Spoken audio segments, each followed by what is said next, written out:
Okay. I get it. You guys want an M7 guide. Problem is, when I tried to make one, the voiceover was over an hour long, and it still felt really incomplete. I did try to write one on my Discord, which I could go much more in depth into than I can in a video, but I never had the motivation to finish, and honestly, not enough people are in my Discord. Speaking of which, link in the description, I might start using my server for videos as well, so stay tuned for that. Anyways, what I'm doing here is starting off a series of at least 5 guides, one for each respective class, and if I think I can make a 6th, I'll make a video of just general advice for M7 players. But that's all in the future. Now, seeing as I am the #1 tank in the world, I think it's fitting that I start with a tank guide, especially since tank is more complicated than you might think depending on how you play. So without further ado, with special thanks to the combined knowledge of the entire endgame community, I present to you the best M7 tank guide in the world. Starting off with gear, this is a really big thing I want to address because there's a lot of talk about various gear you can use, especially helmets. But first of all, let's talk about Necron tank versus Goldor tank. Now, Necron tank is absolutely not hard, especially with a baby Yeti. I Necron tank with a G-drag whenever I Necron tank because the only times I Necron tank are by accident, so I think I'm in Goldor with a whale and usually don't even notice till phase 5. However, I'm also tank 50, kata 50 with nearly hypermax gear and play with top parties that know how to not take damage.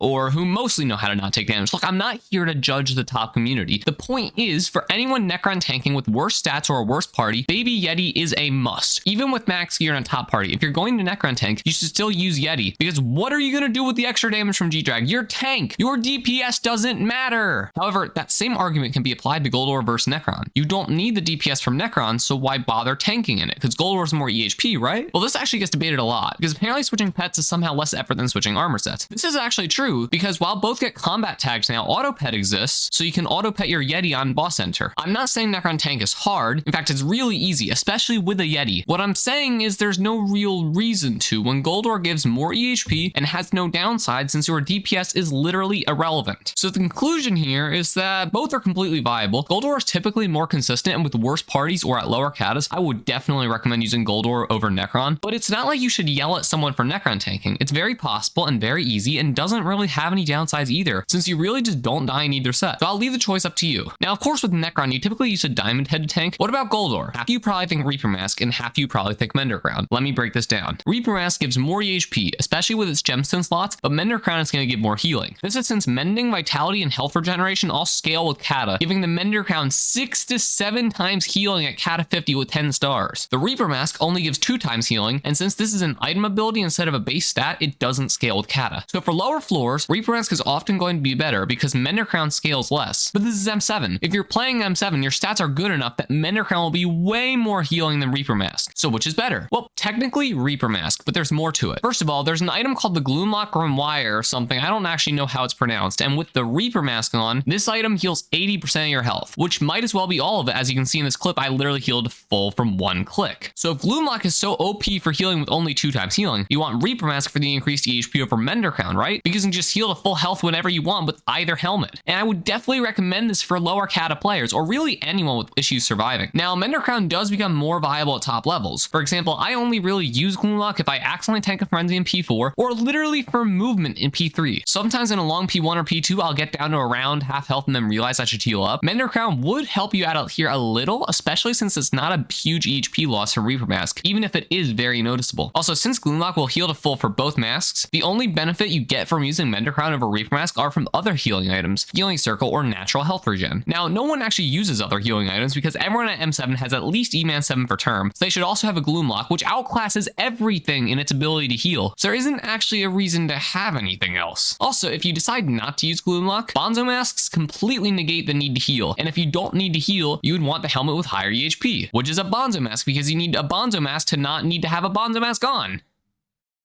What? Anyways, Healing Circle is nice, but there isn't a huge emphasis on healers circling the tank at higher katas, and at low katas, people either don't know to do this or are just too busy or inexperienced to be able to. So finally, natural regen exists no matter what. Problem is, it ticks very slowly. So even if Mender Crown does make it OP for healing, the slow tick speed means it won't help you survive, since because of Gloomlock and Bonzo Masks, the only real way to die as tank is if you take your entire health extremely fast, which is faster than natural healing can tick, by the way, because otherwise you would react in time and heal up. Finally, and this is an unexpected one for most people, Reaper Mask is cheaper. Mender Crown has a far lower base cost of I believe 4.7 mil with Seal compared to 10.9 mil for a Reaper Mask off the AH last time I checked. However, if you've ever looked at my gold door, it's Legion 5, which is actually worse than Last Stand 5 after they fixed it, by the way, but it also has rough gemstones and 5 stars and isn't even fully G6, P6, or fully enchanted at all for that matter. You do not need maxed gold ore to have enough EHP. In fact, maxing your gold ore is bad because you are better off working on literally anything else, like a mage set or your Necron. Don't waste money on gold ore. But Mender Crown has to be 10 starred, unlike other gold ore pieces, since the healing, which is the only reason you would ever use it, scales with stars, so you need to max it. Now, if you use the I already have enough healing argument to argue that you don't need 10 stars, I can make the same argument that you have enough healing with the Reaper Mask on, but you get more EHP with that. So unfortunately, you can't use that argument. You have to 10 star it or you're a hypocrite. Now, Bending and Vitality don't scale with Legion, so you would still run Last Stand, but the 10th star already makes it multiple times the cost of a Reaper Mask for a player at this stage of the game. Even if you 9-star your tank armor, even if you put perfect gems in, which is the furthest I recommend anyone goes in maxing tank gear, it will still cost more for Mender Crown because you need that 10th star Mender while you would only have 9 stars on your Reaper Mask in this scenario, and that makes it much more expensive. Now, while it is completely irrelevant which helmet you're using at top catas, why pay more for something that's worse and doesn't make the game more AFKable or less effort when you can pay less for something that's just better? Please stop using Mender Crown on M7. Arguments can be made at lower floor, specifically M6, but at M7, it's just not good at all. Finally, just some generic gear every tank should have. You need an AOTS, a Duplex 1 Last Breath, Bonzo Staff and Jerry Sheen Gun, of course. Gloomlock is nice again, but not absolutely needed at higher catas, and you should have at least 1 Bonzo in your inventory. You can also use a Slime Hat, a second Bonzo Mask to stack, and a Spirit Mask because of the short cooldown it gives. Also, if you have 2 Bonzo Masks, one should be fragged and one should not be fragged. That way you can use both of them. I'll explain the uses of these items later in the video and ways you can play without them. It is your choice what you use at the end of the day though. Moving on to phase 1 now. Here, communication with your team is absolutely necessary as you might be aggroing, but the healer might as well. I should probably make a healer video to explain the logic behind what I'm about to say, but for now just take this information at face value. If someone in your party has V-clip and is clipping to phase 2 early, and someone has auto device cheats, the healer is aggro. If not, tank is aggro and healer should clip down early. This is because of some healer tech I shouldn't really explain in a video about tank, so I'll summarize it by saying there is no reason healer should be required to do devices. Now, more about this in another video. Also, I should also point out that while what I said is technically correct, typically healer is going to aggro if someone has V-clip regardless as to whether someone has auto devs, because people are just lazy and like more consistency. For now, let's look at what you're going to be doing in phase 1 as tank. Assuming you're not aggro, your job is very simple. You're to stand in this corner to avoid random knockback and to cover the crystallers and the people at belt with your tank radius. Now, I'm not saying that people at crystals are prone to dying without tank radius. In fact, if they die, they're just throwing. But there's no reason not to give them tank radius if you have the choice to do so with no actual downside. If your crystallers can place crystals on time, castle before Maxor starts moving. This will allow your castle to last the entire phase 1 until you go down, and it won't pull Maxor aggro as long as you don't hit any mobs or castle while he's moving. If your crystals are slow, castle right before he becomes enraged from leaving the first laser. This still won't pull aggro, but will give you the most survivability you can get in phase 1. Castling while Maxor is in motion will pull aggro, which is why you want to avoid that if you're not aggroing. When Maxor is in the laser, shoot him with a Last Breath to debuff him if you can. Afterwards, you just chill in the middle, trying to avoid standing inside a lot of mobs in case someone nukes, or if someone clips down to phase 2 early, you leap to them and get in place for phase 2 after Maxor dies. More on that later. Now, if you are aggro, run to the very back of the conveyor belt. At this spot, you won't get pushed by the belt and can just chill and throw axes at Maxor. As you run past Maxor to the belt, throw some axes to make sure you take aggro initially, but keep throwing axes once you set up at the back of the conveyor belt. You don't want to aggro from underneath him and then pull him to the belt because you can get hit around, and even if you don't, it's still really slow. If you get hit off the conveyor belt early, which doesn't happen often but does sometimes if you don't have anti-KB, and if crystals are also placed on time, you're going to want to Jerry Sheen straight up from wherever you are as Maxor is coming towards laser. The reason is you want to aggro him to the highest elevation you can so you avoid him getting stuck in the ground. Maxor in the ground makes DPS a lot harder for Archer and can throw runs. Now, assuming you don't, you want to stay on top of the conveyor belt until Maxor is in the laser, and then you can go wherever. After the initial aggro, LB Maxor if you can, but it's not necessary. Now, there's 3 options for second aggro. Option 1 is what the community tells me to do and, quote, just cheat. If you run anti-KB, stay in the same spot you aggroed from initially and keep throwing axes. Usually Maxor will get insta-lasered again, but sometimes he can go behind you or even to a side. If this happens, literally just run across the belt and aggro him back through laser. It's not complicated. Now, second strat would be doing this legit with a Slime Hat, although you lose a ton of EHP here. So this is not something I recommend a tank to do. It's more something a healer should do, but it is a possibility if for some reason you feel the need to do this. Most people will in fact run a Bonzo mask in phase 1 since there is a higher chance of getting nuked in this phase than any other phase. Now your third option is to go under the ledge and axe upwards. Now the axes hit Maxor if he's not far away. The size behind that isn't that important, just understand that if Maxor isn't that far away, the axes will actually hit him through the blocks, and this will usually let you keep aggro. Once he becomes enraged, run forward to avoid getting hit out from under the ledge. And by running forward, I mean running diagonally, but positioned so that the direction you're going is straight into the wall, like this. If Maxor is to a side, adjust where you're at and where you're running towards to make sure you aggro him. This should usually insta-laser him, but sometimes it doesn't. In any scenario where you need to get Maxor through a laser and you're not set up, a good way to do that is Jerry Sheening off the wall and bonzoing through the laser like this. If you can get on the conveyor belt and you aren't being instantly hit off and you're not running directly opposite the direction it's moving, you can usually just run right across the laser even without anti-KB. Although watch your health as laser can do high damage to a tank. You can also leap to someone who's on the other side of laser and Maxor will aggro through laser. Now if crystals are slow, you can just chill in the corner and axe Maxor to hold aggro before bonzoing through the laser once crystals are finally placed. Anyways, going on to phase 2. This phase is both really simple but really technical, and I think this is my longest section actually. When the skeletons initially spawn, the archer, burrs, and mage should clear as many as they can, while the tank stands AFK covering everyone. If your party is clipping, you can leap and set up in a spot right away, but if not, you should just try and get to your spot as fast as possible. One movement route I do is Jerry Sheen here to get up to green yellow. The first spot is simply right here under this ledge. The benefits of this spot are that you minimize the number of lightning bolts that hit you, and those do high true damage, so minimizing the damage from those is good, especially at high kata. This also prevents you from being in the line of fire when the skeletons up top get nuked. The downsides are that tank coverage is lowered, which matters a lot in lower skilled parties that can't clear without accidentally nuking themselves. Now you might have seen people clip underneath green pillar as an alternative to this, and yes, you do cover more, but you can get hit more in the first spot, so it's just better to do the strat I'm about to introduce if you actually want to increase your tank coverage. That strat would be to stand about here. Now you don't start off there. You should wait until the majority of green and yellow is clear, which is usually about 1 second after skeleton spawn if you're clipping. This is not only to prevent you from being nuked, but the last time I was arching for a tank who started there, it pulled mob aggro slightly, which made clean green yellow slightly less clean,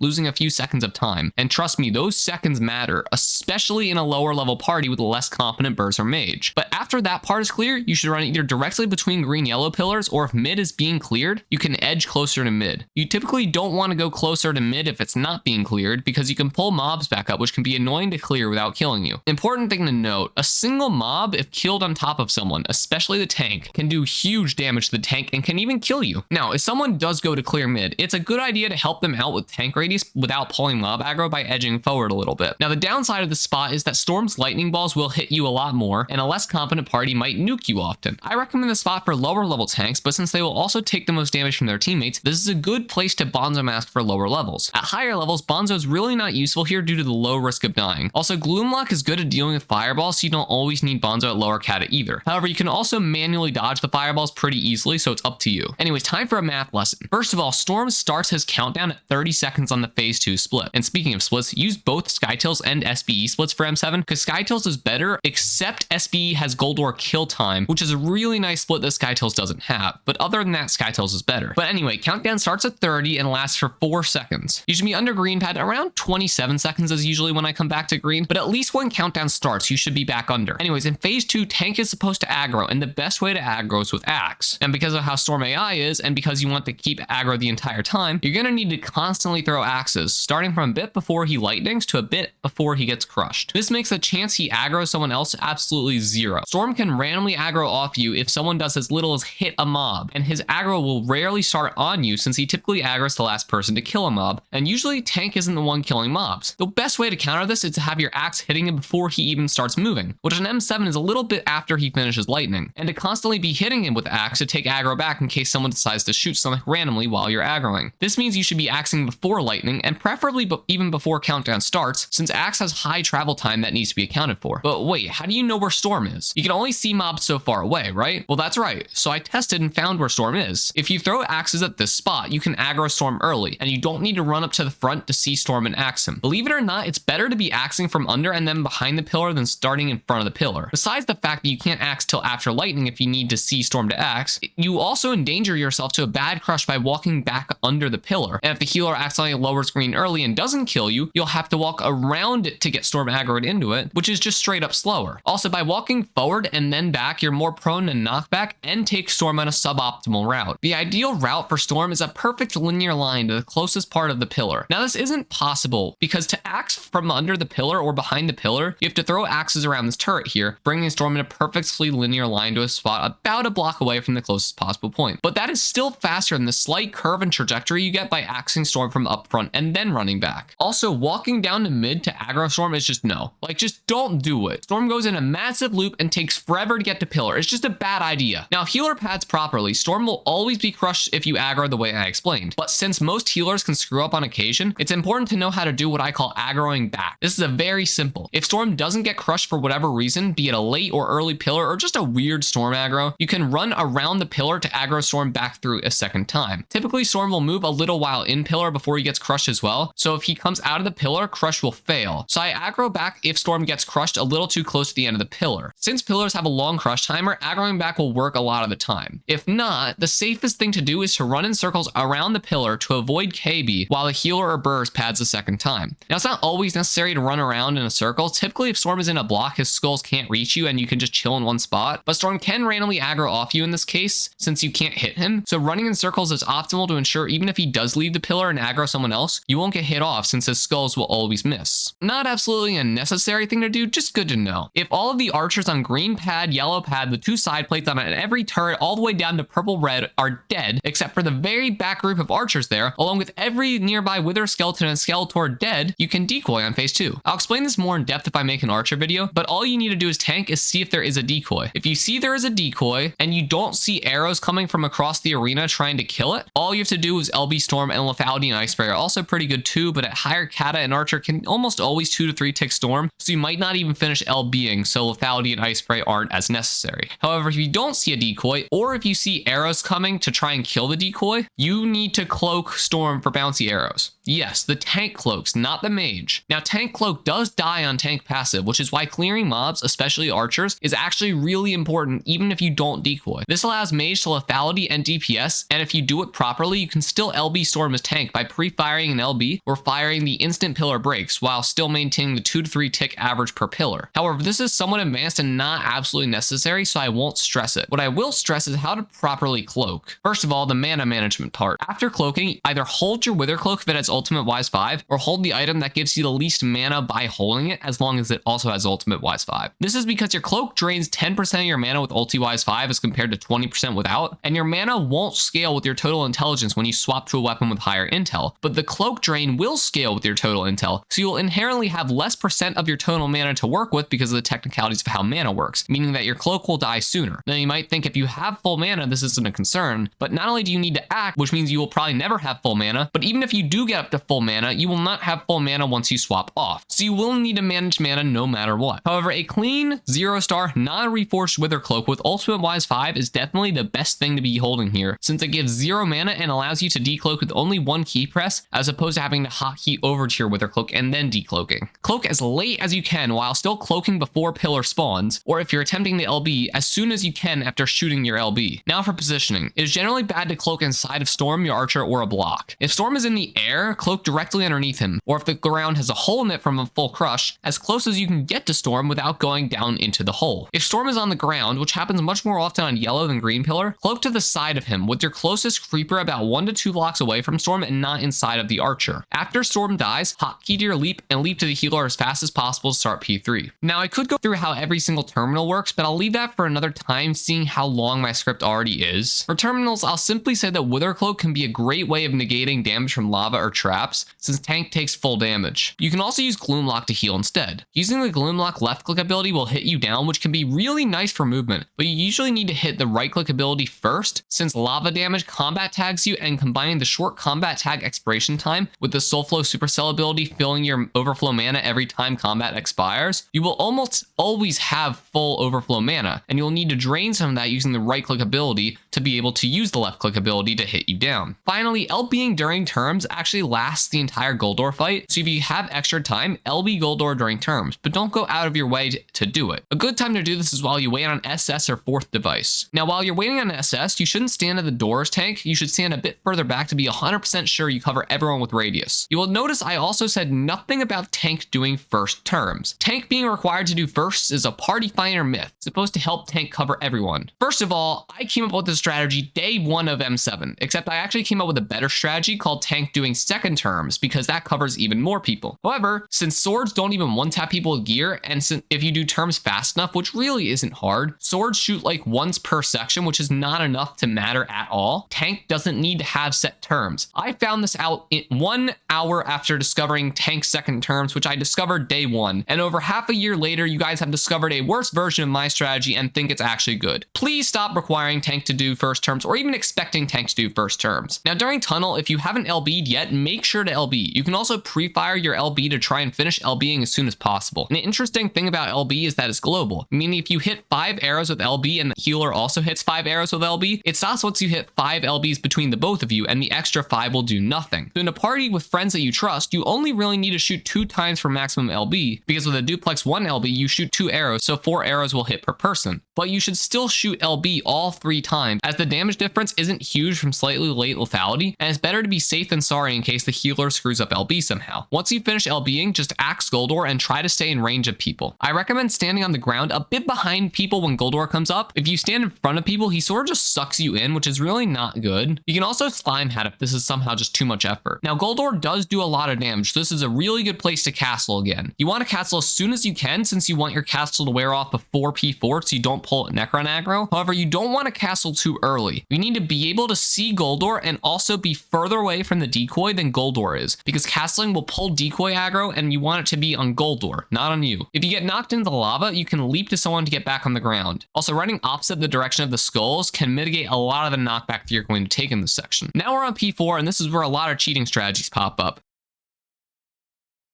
You should not go mid instantly. Killing Necron on edge will always be faster than going mid with Bonzo Staff or really any cool tech you can come up with. Trust me, I tried it extensively. Now this is only if your party does it right, and since most people don't know how to do it right yet, I'll explain what all the classes do briefly, but I'll mostly talk about tank. There are 2 distinct methods of side killing, low kata and high kata archers. For lower DPS archers, tank should aggro Necron by axing him while floating over lava. Everyone should leap to the side the tank is on, and if tank is in the middle, leap to the side with the most people on it. For high kata archers, archer should aggro and you should leap to the side with the archer on it. You can also coordinate the side with your team by typing left or right in chat for left side or right side. For low kata archers, the strat here is tank corners Necron while Burrs and Arch DPS and Mage is going to cloak next to Necron to pretty much instantly send him mid with good DPS. Healer should try and get out of the way of all this and get to mid as fast as possible so everyone can TP to the healer once they send Necron mid. For higher DPS parties, tank only needs to LB while archer moves in a semicircle around the mage cloak with aggro. Now as a tank who's cornering, you want to corner Necron on the innermost corner on whatever side you go to. On the right, this is easy because there's a slab above you that makes it almost impossible to move you around, so you can keep axing and also LB between axes while just standing there and not moving around. The problem is on the left, because the side of the pillar with the slab above you is on the far side, and aggroing there is a bad idea because Necron will be in a block and hard to hit. You need to aggro on the more open corner, which requires good practice and good DPS to do well. Now, no tips I can really give here other than learn how to properly deal with KB while keeping aggro and debuffing. Once finished, leap to the healer, making sure to not be in frenzy when you do so. Now for mid, there are 4 strategies. Strategy 1 is what all of my friends tell me to do, or quote, just cheat. In other words, anti-KB around the back of the granite spots to not get knocked off. There's 3 legit methods for staying on though. Slime hat is a very popular one as the EHP loss doesn't matter a lot if you never tank a frenzy, and the true KB resistance from slime hat will prevent you from being hit off, so you can stand in the same spot as you would as if you had anti-KB and never get hit off. There's 2 consistent non-slime hat methods though, one with Bonzo and one with Gloomlock. They're basically the same thing at heart, it's just a different item. Standing here will prevent you from getting hit back if a skull hits you, and then you can run back very fast, and most of the time a frenzy won't hit you either. You can also hit Gloomlock very fast to heal to full in case a frenzy does hit you, or Bonzo Mask in case you tank frenzy instead. The best spot to do this is wherever the least amount of people actively hitting Necron are, or basically away from the Arch, Burrs, and Mage. This is to minimize the chance a skull hits you and KBs you, just making it easier for everyone. If you have a choice of where to stand, the best spot is on the side instead of in front of Necron, because in front there's typically a person, and behind Necron is where Frenzy reaches out the furthest because of how Necron situates himself. The sides of Necron are usually nice and calm with Frenzy not reaching out that far, so this is generally the best place to do this. Depending on the party, you might have to do this once if side kill or twice if insta-mid. If insta-mid, just try and stand away from anyone and only stand in that spot if he aggroes you so you don't randomly get hit off. If you do get hit off at any point in P4, you can leap back very fast to prevent anyone from dying in Frenzy, because people like to hug Necron for a tiny bit more DPS, even though that really only matters in PB runs since it usually doesn't decrease boss speed by that much. Finally, just debuff like normal, LB 5 times, or really 3 times with a duplex 1 LB, and lethality stack Necron with Axe or meleeing it or something. You can even ice spray if you want. Now, Axe actually does block arrows, so if you throw axes, make sure you aim at the very bottom of Necron to separate your axes from the archer's arrows. Also, try not to throw axes along the exact same line the archer is shooting in. If you find yourself lined up with him, throw them a bit offset to make up for this. Final thing to note,